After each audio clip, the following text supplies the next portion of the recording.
¿Qué tal amigos? ¿Qué tal? ¿Cómo están? Me da gusto saludarles y nos da mucha alegría que estén conectados ahora, dispuestos a escuchar el consejo de la palabra. Vamos a empezar. ¿Qué te parece? Prepárate con tu TCD, con tu Biblia, no sé, algún lapicero o alguna otra cosa en donde quieras anotar algunas cosas que el Señor te muestre a través de esta lectura. Entonces vamos a pedir al Señor que nos ayude. Padre, en el nombre de Jesús te pedimos que bendigas este trabajo, Señor, que tú bendigas esta palabra, este consejo, Señor. Permite que esta palabra pueda llegar al corazón de tus hijos, de tus hijas, Señor, tal como tú lo has planeado. Por eso te pedimos que uses nuestras vidas, que bendigas a todo el equipo de trabajo que está aquí, Señor, y permite, Padre, que tu palabra alcance el propósito que tú te has propuesto. Te damos muchas gracias en el nombre de Jesús. Amén. Muy bien, amigos, pues vamos a ver, toma tu TCD y ábrelo en la página 158. ¿Qué te parece? Y vamos a iniciar con la lección número 4. La lección número 4 lleva por título Una vida que sigue la verdad del Evangelio. Como te darás cuenta, ya de algunos días para acá dejamos Oseas y estamos ya estudiando el libro de Gálatas, es decir, la carta que Pablo escribiera a las iglesias en la región de Galacia. Estamos hablando del siglo I. Entonces, bueno, pues estamos ya en Gálatas y la lección de hoy precisamente está basada en Gálatas capítulo 2, versos 11 al 21. Bueno, entonces el título dice Una vida que sigue la verdad del Evangelio, que es lo que te dije hace un momento. Y bueno, sabes, ese será el reto de todo cristiano. Vivir en Cristo es vivir de acuerdo al Evangelio que Cristo predicó. Jesús enfatizó muy claramente con sus discípulos, con aquellos 11 apóstoles, y les enseñó la palabra. Acuérdate que en Hechos 1 se narra que Matías sustituyó a Judas Iscariote y se formó el equipo de los 12. Pero el interés de Jesús era que el evangelio quedara arraigado en su corazón, porque Jesús sabía que iban a venir tiempos peligrosos en donde corrientes alternas, corrientes peligrosas iban a querer infiltrarse en el mensaje puro del evangelio. Una vida que vale la pena, una vida que honra al Señor, es aquella que permanece anclada a la verdad del el evangelio. Ahora, fíjate bien, el enfoque dice, el fiel debe tener una vida de fe que sigue la verdad del evangelio y no las miradas de los hombres. Esto es importantísimo. El reto grande es mantenernos mirando a Cristo, mantenernos anclados a la verdad del Evangelio, en la palabra, sin permitir que corrientes mundanas puedan cambiarnos a nosotros y de repente nos vayamos por otra ruta. Entonces, esa es la parte importante de nuestra vida cristiana. Entonces, el fiel debe tener una vida de fe. Tú debes tener una vida de fe. Yo debo desarrollar una vida de fe que siga la verdad del Evangelio y no las corrientes mundanas de los hombres que se quieren infiltrar en la palabra y sobre todo en la iglesia. Y bueno, pues, ¿qué te parece? Vamos a ir a Gálatas 2, 11, 21 y para ello yo te invito a que abras tu tiempo con Dios, lo abras en la página 104. Ahí estuvimos leyendo una lección que se llamaba La justicia por la fe, que es una parte candente del apóstol Pablo que está muy, muy, muy buena. Yo creo que si la Biblia fuera de origen humano, hubieran omitido este pedazo de carta, ¿no? Donde dice que Pablo le resistió a Pedro en la cara, ¿no?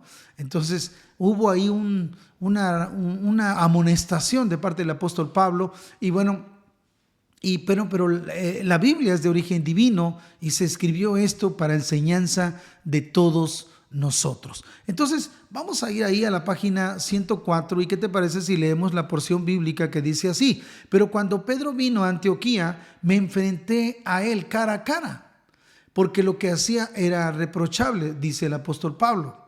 Pues antes de que vinieran algunos de parte de Jacobo, comía con los no judíos, pero después que vinieron, se retraía y se apartaba porque tenía miedo de los judíos. Aquí el apóstol Pablo está escribiendo a los Gálatas que él tuvo un enfrentamiento con el apóstol Pedro debido a la actitud que tuvo Pedro. Es decir, Pedro llegó primero a la región de Galacia y convivió con gente no judía, convivió con ellos y todo, pero cuando de repente llegaron otros que también venían de Jerusalén, de parte de Jacobo, dice, Jacobo se interpreta que era el hermano de Jesús, que estaba como líder en Jerusalén. Bueno, pues llegan otros y al ver Pedro que llegan los judíos de allá de Jerusalén, entonces lo que estaba haciendo, conviviendo con los gentiles, lo deja de hacer. Y eso le molestó al apóstol Pablo. Dice aquí, verso 13, y en su simulación participaban también los otros judíos, de modo que hasta Bernabé fue arrastrado también por la hipocresía de ellos. Entonces, hasta Bernabé también se puso fresón, como decimos nosotros, ¿no? Y pintó su raya y dijo, no, puros judíos. Ustedes son de una élite más baja, ustedes para allá y nosotros para acá, ¿no? Y sabes, algunos podemos pensar ahora, bueno, pues eso pasó en aquel tiempo, ¿no? Porque había una actitud de los judíos contra los gentiles y como que al venir Cristo, al venir la palabra, pues se hizo más recalcitrante esa rivalidad, sobre todo esa actitud de los judíos. Pero ahora nosotros no tenemos ese problema y fíjate que sí lo tenemos. Pueden ocurrir escenas de este tipo ahora en la familia de la iglesia también. Pueden ocurrir también, y no tan solo en el aspecto religioso como cristianos, también pueden ocurrir trasladando esta actitud en otras cosas, en tu trabajo, donde estudias o en otro lugar, ¿sí? Puede ser que actuemos de una manera así en nuestro trabajo o en otros lugares. Entonces debemos tener muchísimo cuidado, pero sobre todo no hacer concesiones a la palabra de Dios, al evangelio. Porque fíjate, ¿por qué se enoja Pablo con Pedro? Porque con la actitud que está teniendo Pedro y Bernabé y todos los demás judíos, están dando a entender que la salvación que predicó Jesús y que ahora predica Pablo en toda la región de Galacia, no es correcta a como la está predicando Pablo, sino que hay que agregarle prácticas religiosas, rituales judíos para que se complete, y eso sería un pecado, ¿sí? Entonces ahí está el meollo del asunto. Voy a continuar leyendo. El verso 14 dice, pero cuando vi que no andaban rectamente y conforme a la verdad del evangelio, dije a Pedro delante de todos, si tú, que eres judío, no vives como los judíos, sino como los no judíos, ¿por qué obligas a los no judíos a hacerse judíos? Esto parece un trabalenguas, ¿no? Pero permíteme explicártelo, no sé, de una manera quizá más simple. Simplemente Pablo le dice a Pedro, mira, tú eres judío, pero a raíz de que entendiste el mensaje de Cristo, realmente ya no estás practicando el judaísmo como se practicó, porque ahora vives en Cristo, en la gracia. Ahora tú ya puedes comer de muchas cosas. Y vaya que Pedro tenía esa experiencia, porque tuvo una revelación en una ocasión cuando dice que estaba orando en la azotea de su casa y se le apareció un lienzo donde aparecían animales puros e impuros conforme a la ley judía. Y escuchó una voz que le dice, Pedro, levántate, mata y come. Y Pedro contestó, no, yo no puedo comer de estos animales, son impuros. Y entonces escuchó una voz que le dijo, lo que Dios limpió, no lo llames tú impuro. Y finalmente, más tarde, el Señor le va a mostrar, le van a tocar la puerta y el Señor le dice, baja y ve con esos hombres. Y lo que ocurrió es que vinieron unos hombres a ver a Pedro para llevárselo a una región gentil donde no había judíos, y se encontró como que muchas personas creyeron en Cristo y no eran judíos y recibieron el bautismo del Espíritu Santo, incluso fueron bautizados en agua. Esa experiencia de Pedro causó impacto en su vida y se dio cuenta que el evangelio de Cristo no nada más era para los judíos, sino también para los gentiles. Por eso Pablo ahora le dice, si tú que eres judío no vives como judío, ¿cómo pretendes que estos que no son judíos vivan como judíos? Eso no puede ser. Y definitivamente que era una incongruencia de parte del apóstol Pedro. Y luego Pablo sigue hablando y le dice, nosotros somos judíos de nacimiento y no pecadores salidos de los no judíos. Ese era un concepto que tenían los judíos de los gentiles. De hecho, hasta la fecha, muchos judíos se sienten superiores a la raza gentil por no ser judíos. ¿Por qué? Porque ellos se sienten el pueblo elegido por Dios. Y más bien, eso no es mentira. La Biblia dice que ellos son el pueblo elegido por Dios, pero no es el tema ahora. Hay mucho que decir ahí, pero ahora no lo vamos a comentar tan largo. Pero por eso Pablo le dice, mira, tú y yo somos judíos de nacimiento y no pecadores como los gentiles. Le está diciendo, sabemos que el hombre no es justificado por las obras de la ley, sino por la fe de Jesucristo. Entonces ya Pablo le hace ver, ¿sí?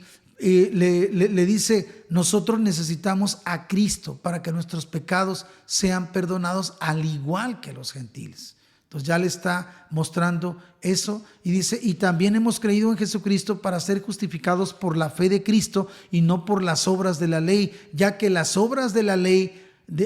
por las obras de la ley nadie será justificado. Es lo que le dice el apóstol Pablo a Pedro.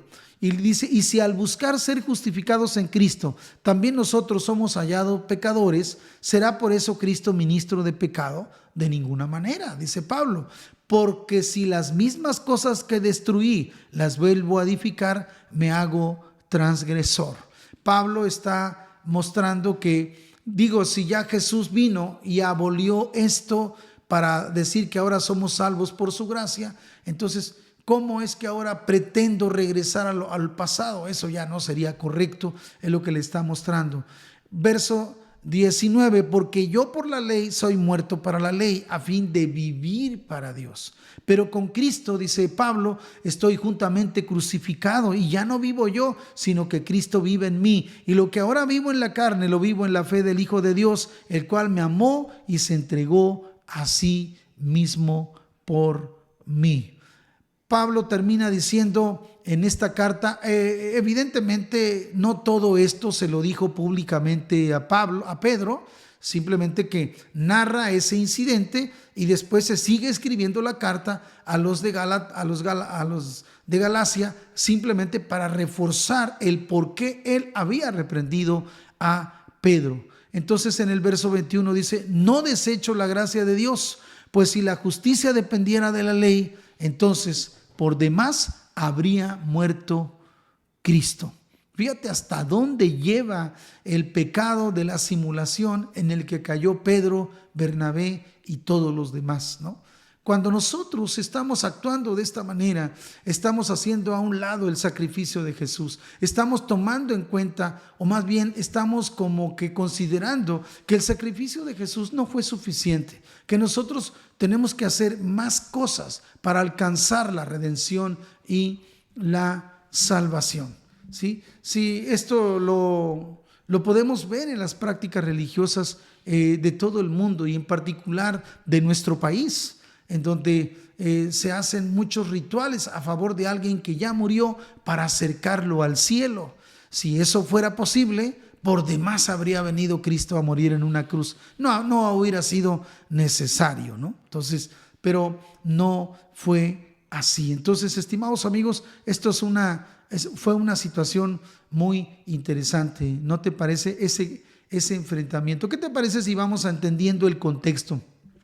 Vamos a entendiendo el contexto. Dice: Galacia, ubicada en la región del noreste de Asia Menor, la actual Turquía, se encontraba bajo el dominio romano en aquel tiempo. Olvidé decirte que debes regresarte a la página 158, en donde está ahí el párrafo que dice entendiendo el contexto. Bueno, pues el comentarista nos dice que Galacia, en aquel tiempo esa región, es lo que aproximadamente hoy es Turquía, en el Asia Menor, al norte del mar Mediterráneo. Ahí se encontraba, y en aquel tiempo se encontraba bajo el dominio romano. Durante su primer viaje misionero, el apóstol Pablo establece iglesias en esa región de Galacia. Algunos opinan que eran varias iglesias, algunos otros dicen que probablemente era una, ¿sí? Pero comentarios dicen que eran varias iglesias y que es muy probable que esta carta tenía que ser leída en todas las iglesias. Luego de su partida, luego de que Pablo estableció esas iglesias y se fue, llegaron los judaizantes y causaron confusión entre los fieles al insistir en que los gentiles, es decir, los fieles de Galacia, debían ser circuncidados y obedecer la ley para ser salvos. Pablo escribió una carta a los fieles de Galacia para condenar ese otro evangelio. Así le llamó Pablo, otro evangelio. Y dijo claramente: no es que haya otro. Lo que pasa es que eso es una gran mentira, ¿no? Y luego les enseñó el verdadero evangelio. El centro de su enseñanza es que las personas son justificadas por la fe en Jesucristo y no por las prácticas que demandaba la ley, como la circuncisión o leyes alimenticias, como no comas esto, no comas aquello. Actualmente eso no ha terminado, estimados amigos. Esos judaizantes aún siguen ahora en el siglo XXI, aún se infiltran también en las iglesias y se meten. Yo puedo recordar en una ocasión de un joven que se congregaba a nuestra iglesia, que platicando con él me dijo que ya estaba pensando en circuncidarse. Entonces yo le dije: ¿cómo? ¿Te vas a circuncidar? ¿Pero quién te enseñó eso? No, es que estoy platicando con fulano, sutano y mengano y nos están enseñando esas verdades. Entonces yo le dije: ¿sabes qué? Eso yo no te lo he enseñado. Y se supone que yo soy tu pastor, ¿verdad? Pero si tú consideras que eso es correcto, pues entonces pues ya no soy tu pastor, ¿no? Esa es la gran verdad en este sentido. Y entonces, bueno, pues esas personas se habían infiltrado y ya estaban enseñando que había que comer el pan del Sabbat y había que hacer otras cosas por ahí. Y algunos ya estaban como Bernabé, también ya se estaban congratulando en ese sentido. Entonces, eso sigue en la actualidad, estimados amigos, pero no tan solo a gente que quiere judaizar, no, también hay otros que se meten en las iglesias para meter doctrinas erróneas, de la palabra, para distorsionar el evangelio. Hay gente que nada más se mete a la iglesia para criticar, para no sé, a sacar otras cosas que nada tienen que ver con la palabra. Pasemos a compartiendo la palabra. Tenemos aquí la primera pregunta. Dice: ¿cómo reaccionan Pedro, Bernabé y los demás que estaban comiendo con los gentiles cuando llegan los hombres de parte de Jacobo? Bueno, reaccionaron con hipocresía, según palabras del apóstol Pablo. Reaccionaron de una manera tal que decidieron ignorar a los gentiles, ¿sí? Pues ahora sí, imagínate que esa noche estaban esperando a Pedro para tomarse un cafecito, ¿no? O un tecito, o alguna convivencia con Pedro, porque imagínate la figura de Pedro, cómo pesaba en aquel tiempo, ¿no? Va a venir a cenar con nosotros el apóstol Pedro, el mismo que estuvo con Jesús. Imagínate, era algo impresionante. Pero resulta que Pedro canceló el evento, ¿verdad? Lo canceló porque no quería estar con los gentiles. ¿Por qué? Porque ya habían llegado los de Jerusalén y no quería quedar mal con ellos. Y eso se llama hacer acepción de personas. Estimados amigos, la iglesia es el escenario más maravilloso que puede existir, porque lo creó el Señor Jesucristo, y en la iglesia todos somos iguales, todos somos igualmente importantes. En la iglesia los títulos, los diplomas y las maestrías todas quedan afuera, porque cuando llegamos a la iglesia todos somos iguales. A todos nos ama el Señor Y algo más maravilloso, a todos nos necesita el Señor para su obra. Entonces, finalmente ese es el escenario de la iglesia. Pedro, Bernabé y todos estos chamacos que estaban con él, estos muchachos, ¿verdad? Se equivocaron y actuaron de una manera hipócrita y eso no debe de ser de nuestra parte. Y bueno, en cuanto a la aplicación, aplicando y compartiendo, dice, compartan qué deben hacer para no caer en la estrategia de Satanás que busca infligir temor en nosotros para que nos desviemos de la verdad del Evangelio. Será importante, estimados amigos, si les es posible, al final puedan compartir, platicar entre ustedes, ¿sí? ¿Qué podrían hacer? Porque dice aquí, ¿qué podemos hacer para no caer en esta estrategia de Satanás? ¿Cuál? De infiltrar nuevas cosas en la fe de los creyentes para desviarlos de la verdad. Entonces, eso es, ¿qué deberíamos hacer? Bueno, entre otras cosas, desde mi punto de vista como pastor, pues yo creo que hay una frase, mantenernos fieles. Esa es una cosa importante. Pero escucha bien, mantente fiel a Dios, mantente fiel a su palabra y mantente fiel a la iglesia donde te estás congregando. Eso es importantísimo. Yo creo que eso viene a la inversa, aunque Dios es el que nos trae a la iglesia, pero si tú te empiezas a congregar con fidelidad, empiezas a recibir la enseñanza de la palabra de Dios, indudablemente que esa iglesia a la que te empiezas a congregar tiene que ser una iglesia cristocéntrica, una iglesia que está predicando a Cristo desde el púlpito y está predicando la fe en Jesús, la salvación por gracia. Eso es importante. Pero una vez que encuentras esa iglesia, mantente fiel a la iglesia, mantente fiel a la palabra y mantente fiel a Dios. Dios te dará los recursos para que seas fiel a Él y eso te hará, te va a blindar tu corazón para no caer en estas prácticas peligrosas o en estas doctrinas erróneas que a veces pueden llegar a nuestros oídos. Vamos a ir a la segunda pregunta. ¿Qué les enseña Pablo a los fieles que están confundidos sobre el Evangelio por aquellos que afirmaron la circuncisión y el cumplimiento de la ley como condición para recibir la salvación? Es decir, el apóstol les hace ver que no es necesario que ellos como gentiles hagan las mismas prácticas que tenían los judíos antes de conocer a Cristo. Me imagino que alguien le preguntaría a Pablo, le habría preguntado a Pablo, es que nos dijeron que, tú nos dijiste que somos salvos por la fe en Jesús. Nuestros pecados son perdonados y Jesús nos perdona y somos salvos. Pero alguien vino a decirnos que aparte hay que guardar el sábado. Aparte no hay que comer esto. Aparte hay que hacer aquello. Porque si no lo hacemos, entonces la salvación no se alcanza. Entonces ya Pablo, cuando escuchó esto, pues de alguna manera se molestó bastante porque esa no era la esencia del Evangelio de Jesús. Entonces, de acuerdo al verso 16, ¿qué les contestó Pablo? Les dijo, sabemos que el hombre no es justificado por las obras de la ley, sino por la fe de Jesucristo. Por las obras de la ley nadie será justificado.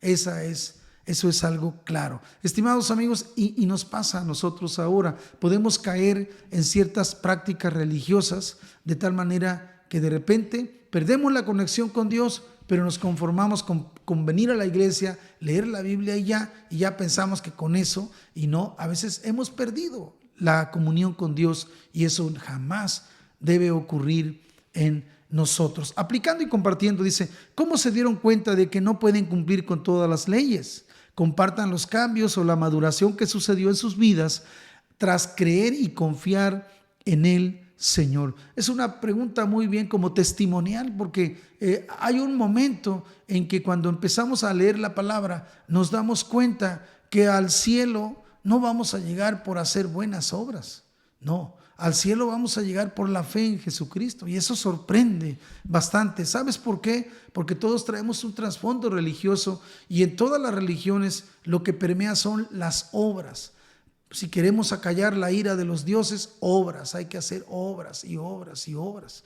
Y todo el tiempo así se practicó en todas las religiones. Entonces traemos de alguna manera esa creencia. Pero el cristianismo diríamos que es la única religión que establece que no podemos ser salvos por obras, aun cuando fuéramos muy buenos. Pero si no seguimos a Jesús, si no hemos recibido a Jesús, nos vamos a perder. Entonces eso es muy importante. Ordenando las ideas, vamos a ir ordenando las ideas. Dice el comentarista, los judaizantes, es decir, estas personas perversas que se infiltraban en las iglesias de Galacia, dice, sostienen que para que un gentil reciba la salvación debe circuncidarse y cumplir con la ley como los judíos, es lo que comentábamos hace un momento. Sin embargo, tal como se decidió en la asamblea de Jerusalén, narrada en Hechos 15, la condición esencial para alcanzar la salvación no es la circuncisión, sino la fe en Jesús. No obstante, muchos fieles buscan conseguir la convicción de la salvación y la paz espiritual por sus propias obras. Estimados amigos, aguas, porque eso puede estar sucediendo hoy, ¿sí? Tal vez tú nada más vienes el domingo a cantar un ratito para callar tu conciencia, ¿verdad? ¿Por qué? Porque andas haciendo algunas cositas por allá que sabes que son pecado, pero ya llegas el domingo y cantas y todo, y ya me voy como ligerito, ¿no? Pero vas ligerito, pero al pecado de nuevo, ¿no? Es decir, nada más estás actuando de manera religiosa. No estás buscando la presencia de Dios, no estás humillándote delante de Dios. Eso es lo que estaba ocurriendo con esta gente que se infiltraba, y eso estaba enseñando a la iglesia. Dice, así intentan demostrar su justificación a través de actos visibles. Nuestra justificación es un regalo que viene de la fe de creer en Jesús. Los fieles que están seguros de su salvación por la gracia la agradecen y avanzan hacia el cambio y la madurez de sus vidas. Estimados amigos, las buenas obras solamente deben ser el reflejo de la madurez en Cristo. Sí, las buenas obras deben ser el reflejo de que ya fuimos salvos. Entonces las buenas obras tienen un impacto a nuestro alrededor porque son testimonio para alcanzar nuevas personas para Cristo, pero nunca serán las buenas obras para ser salvos. Eso jamás será, eso siempre va a ser una doctrina herética, una doctrina errónea, y esa es la práctica en la que estaban cayendo aquellos creyentes. Efesios 2:8 me gusta bastante, fíjate cómo dice 2:8 y 9, dice, ciertamente la gracia de Dios los ha salvado por medio de la fe. Fíjate, ahí está muy claro. Esta no nació de ustedes, sino que es un don de Dios, ni es resultado de las obras, para que nadie se vanaglorie. Ahí está, muy claro. Entonces, la gracia de Dios los ha salvado, y esta salvación, dice, no nació de ustedes, es un regalo de Dios, ni es resultado de las obras que ustedes hacen ahora, sino que es algo que Dios se lo regaló, y así como no es el resultado de las obras, nadie tiene que vanagloriarse por ello, ¿sí? Pues ahí está, estimados amigos, muy claro. Vamos a orando la palabra y con eso ya vamos a ir concluyendo. Hay una oración muy bonita, yo la adecué un poco y quiero que la sigas. Dice, Señor Jesús, deseamos permanecer firmes en el camino que sigue la verdad del Evangelio, sin tambalearnos ante el miedo y la tentación. Ayúdanos a llevar adelante una vida que dé frutos al creer y confiar en ti, sin intentar justificarnos a través de nuestras propias obras. Que esa sea nuestra oración siempre, renunciar a depender de nuestras obras, ¿sí? Eso no significa que no nos agrade venir a la iglesia y disfrutar la alabanza y platicar con nuestros hermanos en la fe. Es maravilloso servir o pertenecer a una iglesia, es algo grandioso, pero la salvación la ganó nuestro Señor Jesucristo en la cruz. Él llevó tus pecados y mis pecados en la cruz. Y lo más dramático, que a veces se escapa de nuestra mente o nos rompe la cabeza es que Jesús murió, escucha bien, por todos los pecados que tú has cometido. Pero lo más dramático es que Él murió en la cruz hace 2000 años por los pecados que vas a cometer mañana. ¿Te imaginas? Es algo que realmente no lo podemos entender, es algo que escapa de nuestro entendimiento, pero Él cargó con nuestras culpas en la cruz. Por eso, ¿sabes? Lo menos que podemos hacer es amarle, hablar de Él, compartir con los demás y servirle, ¿no? ¿Te parece? Es algo que es lo menos, ¿no? Ya que podemos hacer. Ya si podemos hacer más, pues qué maravilloso, ¿no? Así es que, bueno, el versículo para memorizar dice: con Cristo estoy juntamente crucificado y ya no vivo yo, mas vive Cristo en mí. Y lo que ahora vivo en la carne, lo vivo en la fe del Hijo de Dios, el cual me amó y se entregó a sí mismo por mí. Gálatas 2:20. Estimados amigos, más claro ni el agua, como dice el refrán, ¿verdad? Pablo lo está diciendo muy bien. Tú y yo tenemos que vivir como crucificados en una cruz, ¿sí? ¿A quién vamos a crucificar? A los apetitos de la carne, para vivir en el Espíritu para Cristo, ¿sí? Eso es lo que vamos a hacer, ¿sí? Y lo que antes yo hacía en la carne, dice Pablo, ahora lo hago en la fe del Hijo de Dios. Es decir, aquello que yo hacía, utilizaba mi cuerpo para el pecado, ok, ahora no, ahora uso mi cuerpo para la vida de Cristo, para la obra de Dios, para publicar su salvación. Y yo creo que eso es lo que debemos hacer. ¿Qué te parece? Gracias te damos, Señor. Yo te pido, Señor, que bendigas esta lectura, esta lección, que traigas bendición a cada persona, Señor, y que le ayudes, Padre, para que pueda humillarse ante ti y pueda vivir para ti en la pureza de tu evangelio, Señor. En el nombre de Jesús. Amén. Muy bien, amigos, pues estamos despedidos. Nos vemos la próxima. Que el Señor te bendiga.